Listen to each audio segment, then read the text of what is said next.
Shalom, saudara sekalian. Kita jumpa dalam tayangan yang baru ini. Lidah Jaim. Lihat dunia lewat jendela iman.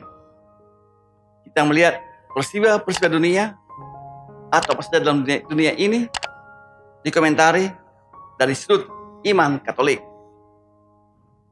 Hari ini kita akan bicara tentang apa yang akhirnya muncul di balik narasi Hagia Sophia diubah menjadi masjid kembali. Kita mulai dengan tanda salib dahulu. In nomine Patris et Filii et Spiritus Sancti. Amin. Saudara sekalian, sebelum saya berbicara tentang bangunan Hagia Sophia, saya mulai bicara tentang manusia lebih dahulu. Manusia itu adalah makhluk pencerita, pembuat narasi. Manusia jadi bertahan hidup dan bisa hidup bersama karena ada cerita dan saling bercerita satu sama lain. Lalu cerita itu membentuk sosok manusia dan kelompok manusia. Seorang anak kecil belajar membentuk dirinya dengan mulai bercerita. Mampu bercerita berarti tahu menggunakan bahasa yang dapat dipahami oleh siapapun. Melalui bercerita, manusia membentuk pikirannya dan membangun komunikasi dengan sesama. Ketika seorang anak kecil dilarang bercerita, maka akan mati pertumbuhannya. Dulu di sekolah dasar sampai pada tahun 1960-an ada yang namanya mata pelajaran bercerita. Setiap anak harus tampil untuk bercerita di depan kelas. Seorang bercerita untuk menampilkan dirinya penting. Kadang-kadang dia bercerita seperti mengarang-ngarang. Namun bagi seorang anak, apa yang dia ceritakan itu baginya adalah kenyataan. Penting bagi dia.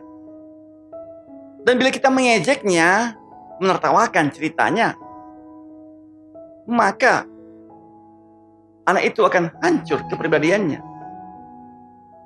Kita mesti belajar menghargai ceritanya agar si anak bertumbuh baik dan sehat. Tentulah, si anak kemudian belajar membedakan mana fiksi dan mana fakta. Kemudian anak-anak berkumpul bersama dan mulai bercerita. Dan mereka bisa bertengkar tentang cerita mereka masing-masing. Lalu akan membentuk grup karena cerita. Begitulah mereka bertumbuh di dalam tahap-tahap remaja, pramuda, orang dewasa, dalam kelompok, dalam organisasi, dalam kampung, dalam sebuah perusahaan, bahkan akhirnya dalam sebuah negara, sebagai bangsa, membentuk cerita.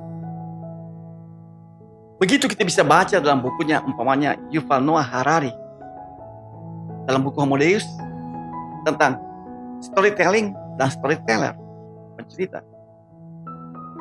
Akan tetapi, tentu ada yang bertanya, apa kaitannya manusia membuat cerita dengan tema gedung Hagia Sophia yang diubah menjadi gedung ibadat agama tertentu?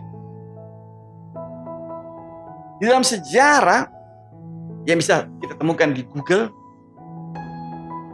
Hagia Sophia dibangun sebagai sebuah gereja katedral pada tahun 537 Masehi. Hagia Sophia dibangun di kota Konstantinopel, ibu kota Kekaisaran Romawi Timur, oleh Kaisar Justinianus pertama.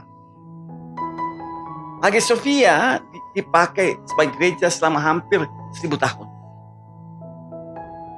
Gereja ini menjadi tahta patriark gereja Bizantin. Dan pada tahun 1453 direbut oleh Sultan Mehmed II dari Turki Osmania. Kota Konstantinopel pun diubah namanya jadi Istanbul. Dan Hagia Sophia dikonversi menjadi masjid. Dan ditambahkan 4 menara, dipakai sebagai masjid sampai tahun 1934. Ketika kekhalifahan dibubarkan oleh Kemal Atatürk. Ketika Turki menjadi republik dengan ciri sekuler, Hagia Sophia pun diubah menjadi museum. Begitu data sejarah yang dapat kita temukan juga di Google. Perubahan terjadi berdasarkan narasi. Narasinya adalah Turki bukan negara agama, melainkan negara sekuler, modern. Setiap orang dan setiap kelompok, setiap bangsa berhak membuat narasi tentang dirinya yang menentukan jati dirinya. Ketika Hagia Sophia dijadikan masjid kembali, ini adalah juga karena ada narasi yang mendukung di belakangnya. Namun, seperti halnya anak-anak kecil belajar menyadari bahwa dia tidak bisa paksakan ceritanya kepada teman-temannya untuk terima begitu saja narasinya, ceritanya. Demikian juga nasib setiap narasi yang kita lontarkan. Untuk narasi sebuah organisasi, narasi sebuah kelompok, narasi sebuah negara tentang dirinya, tak bisa dipaksakan untuk diterima. Narasi tentang bentuk negara yang mengganti Pancasila misalnya, narasi itu tidak diterima dalam akal sehat bangsa ini, bangsa Indonesia maksud saya. Narasi yang ada dihadapkan dengan berbagai narasi yang diterima oleh dunia ini. Dan karena dunia semakin terbuka, menembus batas-batas, dan tak ada yang tersembunyi, dan ada jejak data, maka sulit orang membuat narasi suka-suka. Februari 2019 terjadi perhelatan besar di Dubai, di mana negara Dubai menyelenggarakan konferensi global persaudaraan manusia untuk perdamaian, di mana Paus Fransiskus dan Imam Agung Universitas Al-Azhar, lembaga keagamaan Islam yang berwibawa, Ahmed El Tayeb, menandatangani dokumen hasil konferensi. Ini juga sebuah narasi besar dunia, menuju dunia yang semakin membangun persaudaraan global untuk perdamaian. Inilah narasi yang diharapkan mempengaruhi begitu banyak orang dan negara untuk menyusun narasi yang tidak bertentangan dengan persaudaraan global untuk perdamaian. Dan karena itu tindakan mengubah Hagia Sophia menjadi rumah ibadat agama tertentu sejak 1934, jadikan museum, tentulah bertentangan dengan narasi besar yang sedang dibangun. Maka ini bukan persoalan agama, ini persoalan yang tak memiliki kaitan dengan agama dan kepercayaan. Ini adalah persoalan narasi. Narasi harus diterima oleh banyak orang di dalam tata hubungan sekarang ini. Karena itu soal perubahan Hagia Sophia dari museum menjadi rumah ibadat tertentu jangan dipandang sebagai kemenangan agama tertentu atas agama lainnya. Saudara sekalian, dalam konteks dunia sekarang ini, akhirnya setiap narasi harus disesuaikan dengan narasi umum dunia ini. Karena itu, soal Hagia Sophia dari museum menjadi masjid dengan narasi untuk mendukungnya, tidak akan menjadi narasi yang abadi. Narasi bisa berubah karena umat manusia menuju persatuan global untuk perdamaian. Narasi mengklaim milik lalu tidak relevan. Karena dunia ini bersandar pada data akurat. Kita hendaknya mengingat apa yang Tuhan Yesus ajarkan dalam Injil. Kita menyembah Allah dalam roh dan kebenaran. Karenanya, setiap narasi yang dibangun sekarang ini akan dinilai sejauh mana sungguh bersandar kepada kebenaran dan menyuarakan kebenaran demi perdamaian antar manusia. Kebenaran itu bagi kita adalah Tuhan Yesus sendiri. Setiap gerakan menuju kebenaran adalah gerakan menuju kepada pengakuan bahwa Yesus adalah Tuhan. Dia adalah Raja Damai. Dunia bergerak kepada kebenaran yang sejati.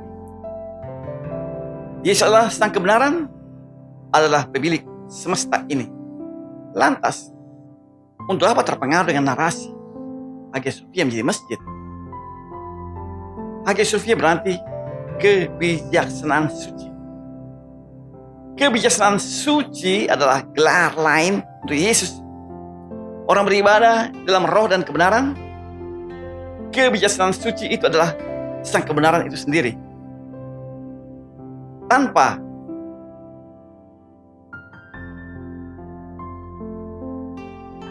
jadi kebijaksanaan suci adalah Sang Kebenaran itu sendiri.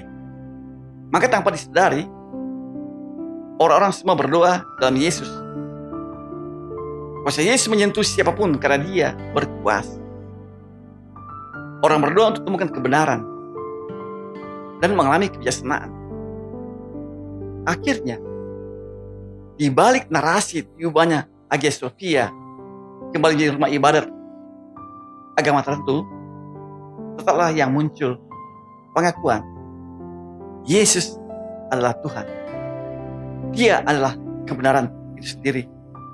Kebenaran yang dicari oleh setiap orang dan semua orang sepanjang zaman. Sekian. Sampai jumpa kali berikutnya.